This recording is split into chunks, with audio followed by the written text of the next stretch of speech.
আসসালামু আলাইকুম সম্মানিত দর্শক, আজকে আপনাকে দেখাবো একটা পুরাতন জামা থেকে কিভাবে মাপ নিয়ে একটা ফ্রক সেলাই করতে হয়। এবং আমরা এখানে কাপড় নিয়েছি 2.5 গজ পরিমাণ। তো এখন আমরা দেখিয়ে দেব, এই যে কোমরে দুইটা ফিতা আছে, দুই দিক থেকে আসছে, তাহলে আমাদের পিছনে আর ফিতা দিতে হবে না। এবং সামনে একটু খোলা আমরা পাঞ্জাবি প্লেট তৈরি করে দিয়েছি এবং এখানে একটা কলার দিয়েছি, পুরো বন্ধ কলার। ঠিক আছে, তারপরে এই যে হাতা, আমরা হাতা 3/4 দিয়ে হাতাতেও ফিতা সিস্টেম করে দিয়েছি এবং হাতাতে হালকা আমরা মাইক করে দিয়েছি। তো এখন দর্শক যারা ভিডিওটি দেখতেছেন, ভিডিওটি না টেনে পুরোপুরি দেখেন, তারপরে ইনশাল্লাহ শিখতে পারবেন। তো এখন আমরা সর্বপ্রথম যে কাজটা করব, জামাটাকে টেবিল উপরে ভালোভাবে আমরা বিছিয়ে নেব। তো আমরা এখন নিব সর্বপ্রথম লাম্বার যে মাপটা, আমরা ওইটা। তো আমরা ফিতাটাকে ঠিক কীভাবে ধরতেছি দেখেন, এভাবে কাঁধে ফিতাটা আমরা একদম বরাবর করে ধরবো। ধরার পর আমাদের যে লাম্বার মাপ আমরা ওইটা দিব, তার চাইতে আপনারা চাইলে 1-2 ইঞ্চি বেশি দিতে পারেন। তো এখন আমি লাম্বার মাপ দিচ্ছি 34 ইঞ্চি। 34 ইঞ্চি একটা কাগজের ভিতরে আমরা লিখে নেব। ফিতাটা আমরা উঠাবো না, না উঠিয়ে আমাদের কাঁধ থেকে জয়েন্ট পর্যন্ত আমরা কতটুকু আছে আমরা ওটা দেবো। আমি এখানে দিচ্ছি 12.5 ইঞ্চি।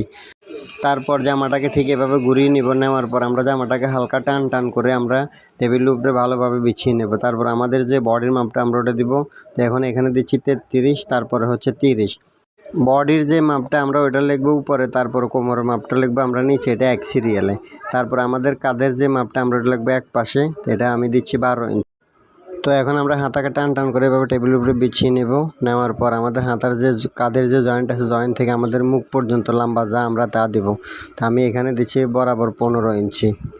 ফিতাটাকে না উঠিয়ে আমাদের কাঁধের যে জয়েন্ট আছে, জয়েন্ট থেকে আমাদের মাইকের এখানে জয়েন্ট পর্যন্ত আমাদের লম্বা যা আমি এখানে দিচ্ছি বরাবর 9 ইঞ্চি। ঠিক আছে, তো এখন আমাদের যে জয়েন্ট আছে, জয়েন্টের এখানে আমরা টান টান করে ধরবো। ধরার পর এখান থেকে এই পর্যন্ত আমাদের হাতার এটা মুখটা হচ্ছে 10, তো আমরা লাম্বার নিচে 10 লিখে নিব।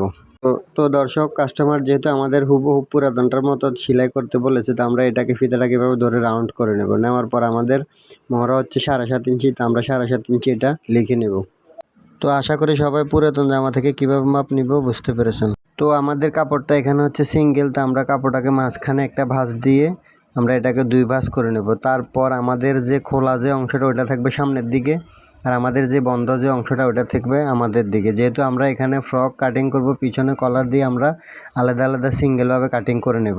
প্রথমে যেহেতু উপরের অংশটা কাটিং করব, তো আমরা সোজা করে এভাবে স্কেলটা যেন বাঁকা না হয় একটা দাগ দিয়ে দেব। ফিতাটাকে সোজা করে ধরার পর আমাদের হাফ বডির যে মাপটা আমরা লিখেছি, আমরা ওইখানে আমাদের হাফ বডি আছে 12.5 ইঞ্চি, আমরা 12.5 ইঞ্চি একটা দাগ দেব। তারপর আমরা হাফ ইঞ্চি উপরে সেলাইয়ের জন্য দাগ দিয়ে দিব। 33-34 ইঞ্চির জন্য আমরা এখানে মোহরার জন্য দিয়েছি 6 ইঞ্চি। তারপর আমাদের হাফ ইঞ্চি বাড়তি রাখার পরে যে দাগটা আছে ওইটা সহকারে আমরা 2টা স্টেপ এভাবে দিয়ে দেব দাগ। তো এখন আমাদের 34 ইঞ্চি বডির জন্য আমরা মোহরা দিয়েছি কতটুকু, অথবা আরমোল যেটা বলেন সেটা হচ্ছে 6, তো আমরা এই 6-এর মাথায় আরও একটা দাগ দিয়ে দেব।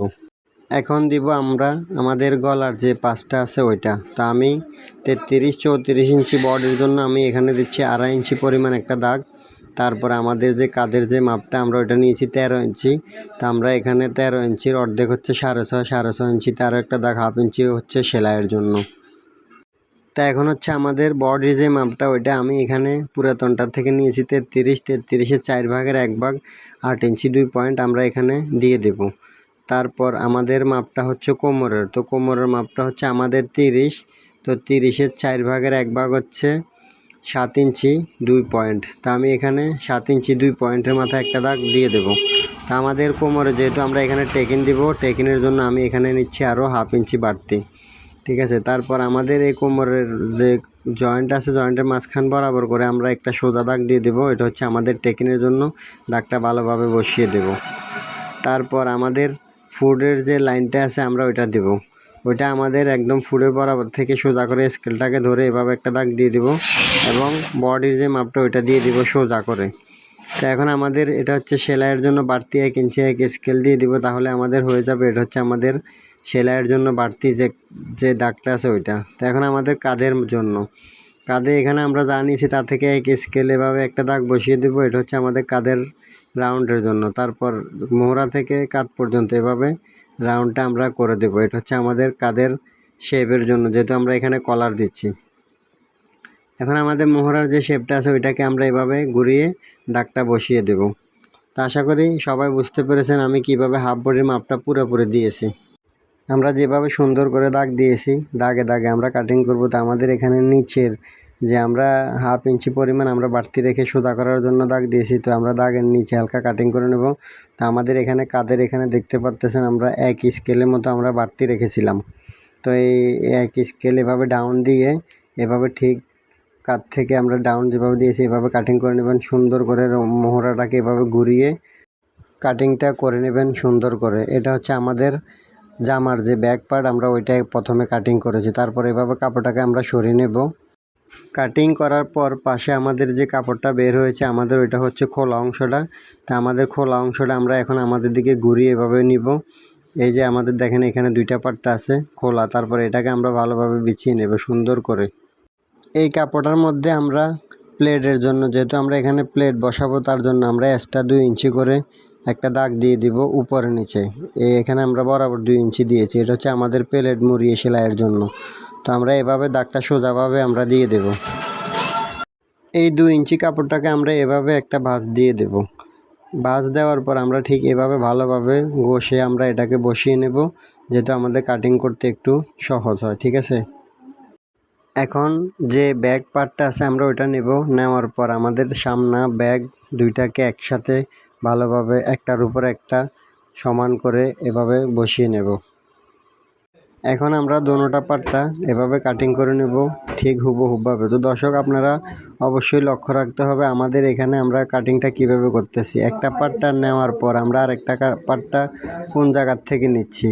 আমাদের মোহরার যে কাপড়টা বের হয়েছে, ওই যে আমার যে আঙুলটা আছে ঠিক এই বরাবর আমাদের পর্যন্ত আসবে, এর বেশি উপরের দিকে উঠানো যাবে না। এগুলো আপনাদেরকে একটু লক্ষ্য রাখতে হবে। লক্ষ্য রাখে কাটিং যদি করেন তাহলে ইনশাল্লাহ পারবেন। এখন আমাদের এটা কাটিং হয়ে গেছে। আমাদের নিচের অংশ কাটিং করার জন্য আমাদের ঘের যে পরিমাণ ওই পরিমাণ একটা দাগ দিয়ে আমরা বাঁশ দিয়ে দিব মাঝখানে। দাগটা হয়ে যাওয়ার পর আমাদের উপরে হাফ বডিটা বসানোর পর আমাদের যে লাম্বার মাপটা আমরা ওইটা দেব। লম্বা দিব 34 ইঞ্চি। তারপর এভাবে দুটো দাগ দেব। দাগ দেওয়ার পর আমরা যে কোনাটা আছে কোনার এখানে আমরা 2.5 ইঞ্চি উপরে একটা দাগ দেব। তারপরে আমরা শার্টের নিচে যে রাউন্ড আছে ওই রাউন্ডের মতো করে আমরা হালকা করে এভাবে রাউন্ডটা দিয়ে যাব। এটা হচ্ছে আমাদের নিচের যে গ্যাটটা আছে ওইটা। তো আমরা এখানে যেভাবে দাগ দিয়েছি ঠিক দাগে দাগে আমরা কাটিংটা করে নেব। এটা হচ্ছে আমাদের কুচির জন্য। তো আমরা একটা পার্টটা কাটিং করার পর আমরা আরও একটা পার্টটা দিব। দেওয়ার পর আমরা ঠিক আগেরটার মতো করে হুবহুব কাটিং করে নেব। তো দর্শক আমরা এখানে যে 2-2.5 ইঞ্চির মতো আমরা উপরে কোনাটা উঠিয়ে দিয়েছি, এটা দেওয়ার কারণে আমাদের কোনাটা আর নিচে নেমে যাবে না। ঠিক এই সিস্টেমে আপনারা সবসময় কাটিং করবেন। কোনাটা না নামার জন্য আমরা সবসময় 2-1 ইঞ্চি উঠিয়ে দেব। হাতা কাটিংয়ের জন্য আমাদের এখানে যে কাপড়টা আছে ওইটা 2 ভাঁজ করা, তারপর আমরা আরও একটা ভাঁজ দিয়ে এটাকে 4 ভাঁজ করে নেব। এখন আমাদের হাতার যে লম্বাটা ওইটা হচ্ছে 9 ইঞ্চি, আমরা 9 ইঞ্চি নেব। তারপর আমরা সেলাইয়ের জন্য 1/2 ইঞ্চি, তারপরে এখানে আমরা 3.25 ইঞ্চি নেব। এটা হচ্ছে আমাদের 34 ইঞ্চির জন্য। নেওয়ার পর আমাদের যে মোহরার যে মাপটা আমরা ওইটা দেবো, ওইটা হচ্ছে 7.5 ইঞ্চি। 7.5 ইঞ্চি দেওয়ার পর আমাদের হাতার যে মুখটা আমরা ওইখানে দেব 10 ইঞ্চি পরিমাণ। তো দর্শক আমরা এখন এই হাতাটা কাটিং করতেছি, এটা হচ্ছে শুধু উপরের পাট্টাটা। তো আমরা স্কেলের সাহায্যে এভাবে দাগটা বসিয়ে দেব। দেওয়ার পর আমাদের হাতের যে মুখটা আমরা ওইখানে 2টা দাগ আছে, 2টা দাগ আমরা এভাবে বসিয়ে দেব। দেওয়ার পর আমাদের এখানে মোহরার এখানে আমরা তেরাস করে একটা দাগ দেব। দেওয়ার পর যে বাড়তি যে 1 ইঞ্চি আমরা ওইটাও দিয়ে দেব। হাতার মুখ থেকে মোহরা পর্যন্ত আমরা এভাবে হালকা হালকা করে দাগ দিয়ে এভাবে রাউন্ডটা সুন্দরভাবে বসিয়ে দেব। এখন আমাদের যে দাগ আছে দাগ বরাবর সুন্দর করে রাউন্ড করে মোহরার ভিতরে এভাবে আমরা সম্পূর্ণ হাতাটা এভাবে কাটিং করে নেব। কাটিং করা যে হাতাটা আছে ওইটা আমরা এটার উপরে 4 পাট্টা যে কাপড়টা আছে ওইটার উপর আমরা এভাবে বসিয়ে নেব। এখন আমাদের মাপের যে জামাটা আছে ওইটাকে আমরা অ্যাকুরেটভাবে একদম বরাবর করে এভাবে বিছিয়ে নেব। চতুর্দিকে সুন্দর করে চক দিয়ে এভাবে দাগ গাঢ় করে বসিয়ে দেব, যেহেতু দাগটা ভালোভাবে বোঝা যায়। আরও 1 ইঞ্চি বাইরে আরও একটা দাগ এভাবে দিয়ে দেবো, এটা হচ্ছে আমাদের মুড়িয়ে সেলাই করার জন্য। হাতাটা আমরা সরিয়ে নেব। নেওয়ার পর আমরা বাড়তি যে কাপড় রেখেছি ওই কাপড় বরাবর করে দাগে দাগে আমরা কাটিংটা করে নেব। তো আমাদের এখানে হাতার রাউন্ডের জন্য যে সুন্দর করে দাগ দিয়েছি ঠিক দাগে দাগে আমরা সুন্দর করে এভাবে রাউন্ড আছে রাউন্ড বরাবর করে আমরা কাটিংটা করে নেব। এখন আমরা সুন্দর করে হাতাটাকে বাঁশ দিয়ে এক পাশে রাখবো। গলা কাটিংয়ের জন্য আমরা এখানে নেব 2.5 ইঞ্চি, তারপরে নিচে নেব 2.5 ইঞ্চি। 2.5 ইঞ্চি নেওয়ার পর আমাদের স্কেলের সাহায্যে আমরা এভাবে একটা দাগ দিয়ে দেব। এটা হচ্ছে আমাদের গলার যে পাশটা ওইটা। তারপর আমরা এভাবে একটা বক্স সিস্টেম করে দেব। আমরা এখানে গলার ডিপটা দিয়েছি আমরা 4 ইঞ্চি পরিমাণ। মাপের যে জামাটা আছে আমরা এভাবে রাউন্ড করে সুন্দর করে একটা মাপ দিব, তারপর উপরে আমরা কাঁধের জন্য 3 ইঞ্চি বাদ রেখে আমরা এভাবে সুন্দর করে রাউন্ড করে ধরবো। ধরার পর আমাদের এখানে যতটুকু পরিমাণ এতটুকু হবে, তারপর আমরা এভাবে সুন্দর করে এখানে গোল গলার মতো আমি আগে দাগটা দিয়ে দিয়েছি, তো ঠিক এই দাগে দাগে আমরা কাটিংটা করে নেব গোল গলার মতো। 4 ইঞ্চি পরিমাণ একটা বক্রম নেব, নেওয়ার পর আমাদের যে মাপের যে জামাটা আছে ওইটা একদম বরাবর করে এভাবে অ্যাকুরেটভাবে এটা বিছিয়ে নেব আমরা। তো এখানে যেভাবে রাউন্ড আছে ঠিক একদম রাউন্ড বরাবর করে আমরা একটা দাগ দিয়ে পুরাতন জামাটা সরিয়ে ফেলবো। 1 ইঞ্চি করে পুরোটার ভিতরে একটা দাগ দিয়ে দিব, তারপরে দাগটা এভাবে রাউন্ড করে বসিয়ে দেবো। এটা হচ্ছে আমাদের কলার। 1 ইঞ্চি চওড়া যে দাগটা আছে ওই দাগে দাগে কাটিং করে আমরা কলারটা আলাদা করে নেব। তো দর্শক, আমাদের এই যে কলারটা কাটিং হয়ে গেছে। যদি ভিডিওটি ভালো লাগে লাইক, কমেন্ট, শেয়ার এবং সাবস্ক্রাইব করে দেবেন। আজকের মতো এ পর্যন্ত। আল্লাহ হাফেজ।